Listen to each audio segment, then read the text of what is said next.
Okay, thank you, Karen. Our next teller is named Shifra Wylder. And the quote that she chose is from Ralph Waldo Emerson. To be yourself in a world that is constantly trying to make you something else is the greatest accomplishment. Welcome, Shifra Wylder.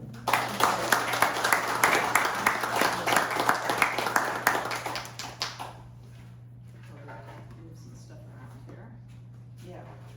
Down.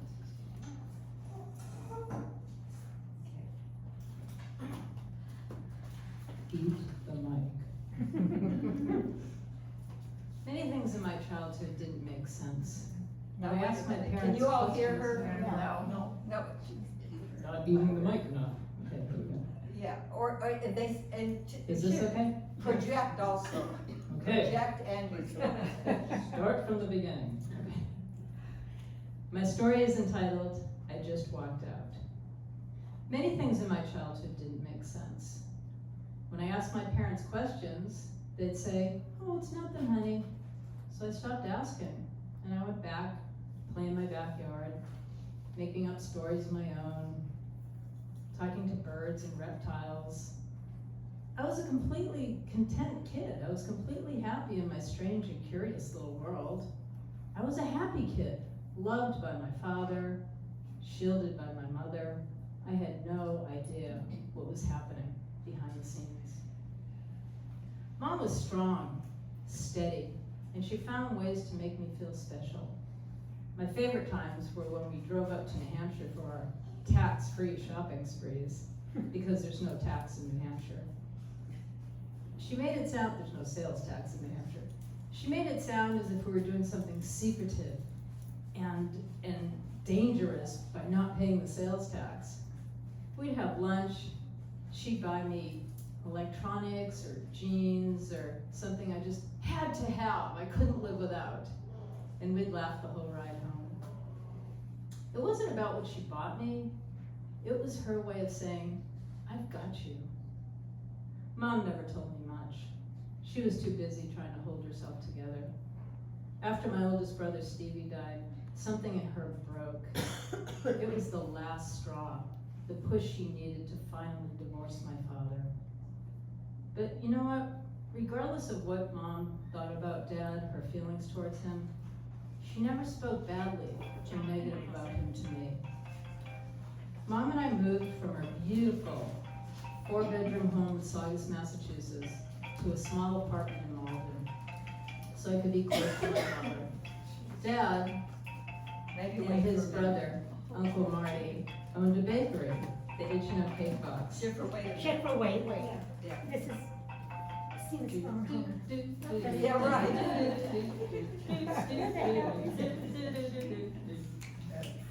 Okay. We good? Almost ready. From the top. Can I go again? Yes. Yes. All right. Sorry. So Mom and I moved from our 4-bedroom apartment. I'm sorry.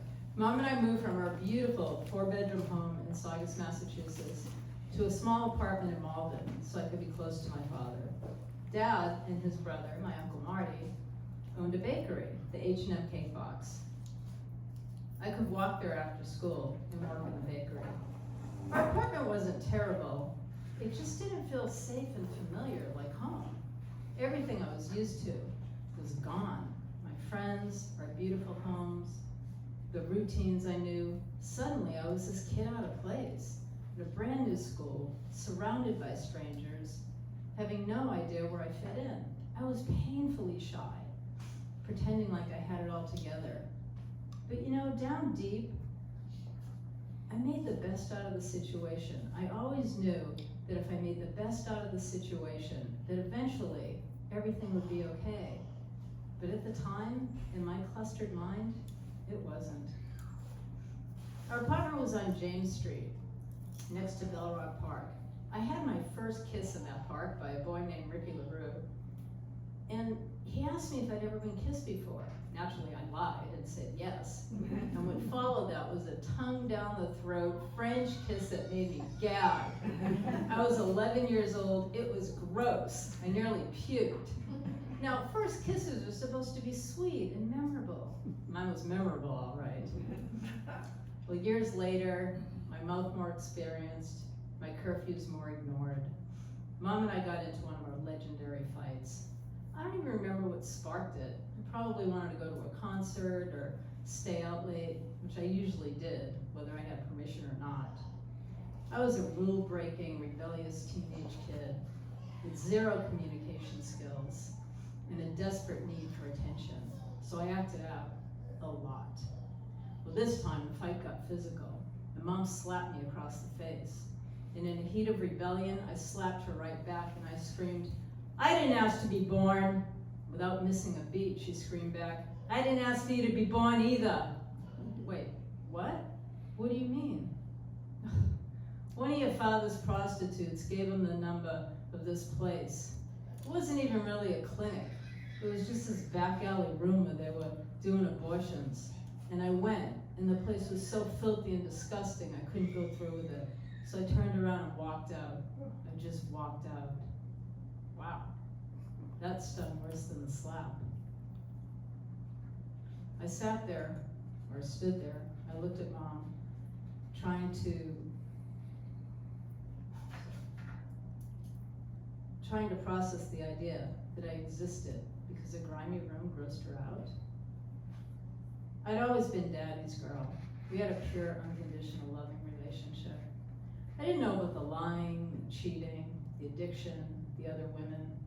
I knew he gambled, and yeah, he had stacks of Playboys and Penthouse on his nightstand like most dads would have Time or Newsweek. I knew about the porn flicks that were hidden downstairs in the cabinet. My brothers secretly watched them. And one time, I was 8 or 9 years old, I held a film clip up to the light, and I didn't really know what was going on. I just knew that I probably wasn't supposed to be looking at it. But in my world, that kind of stuff didn't really seem wrong. It just was. Years later, I asked Mom, "Why did you stay married to Dad for so long?" At the time, that's what we did back then. I thought it was best for you kids. I wish I'd never married your father. I knew it was a mistake right from the beginning. I was too young. I was 18 years old. I just wanted to get out of my parents' house. Your father was charming and good looking, but he was not a good man. That was putting it kindly. Everyone knew my father was a horrible man. Everyone, that is, except me. I was his princess. I could do no wrong in his eyes. When I got in trouble in school for saying "fuck you" to a teacher, or just being myself as an artist, aka vandalizing the junior high school walls, Dad marched in like a celebrity and smoothed it over with the principal, Mr. Fishman, his childhood buddy, and I'd be off the hook. I learned early on how the world worked, that who you knew had more pull than what you did. Mom had little money, no outside work experience, and barely finished high school. She helped run Dad's bakery, but after the divorce, she had to get a job waitressing at Suffolk Downs Racetrack in Boston. She worked tirelessly, running up and down countless flights of stairs, carrying heavy trays of food and alcohol, pushing through her own grief. Dad stopped paying alimony. He married a woman he'd been cheating with while he was still married to Mom. He later told me she was a hooker at a bar where they first met. One night at his apartment, Dad held out his hand and said, "Hey, Precious, look at this beautiful watch she bought me for my birthday." I looked at him and I said, "Dad, where'd she get the money? She doesn't work." He shrugged and said, "Mom, she must still be hooking." Like this was a perfectly normal response. Mom always taught me the importance of doing good deeds for others. She was deeply caring and always put my needs before her own. When I started riding horses in horse shows, she made sure I had the saddle, the bridle, the boots, helmet, everything I needed. I don't know how she managed it. Looking back at what she bought me in those tax-free shopping sprees in New Hampshire, those weren't just fun outings. Those were sacrifices. Mom passed in 2015. She never left her faith. She helped raise her rabbi's 10 children. She was like a grandmother to them. They adored her, and they called her Bubby. She was the most compassionate, resilient woman that I'd ever known. She endured a heartbreaking, abusive marriage, alcoholism, depression, lost 2 sons to suicide and drug overdose, the kind of grief and trauma that could have swallowed her whole. But she fought to stay kind. She taught me to never act like a victim, no matter what the circumstances. And even on her worst days, she tried to smile. After everything she'd been through, she tried to see the good. She had her darkness, but she carried light too. And near the end, she adopted that attitude that she'd instilled in me all those years ago. Just make the best of the situation, and eventually, everything will be okay. Even when it wasn't. It wasn't about the situation, it was about how she chose to face it. And those years ago, when she walked out of that filthy back alley place, she made a choice. And sometimes the strongest thing you can do is walk out. Because when she did, she walked toward me. And if she hadn't, well, you'd have one less story tonight.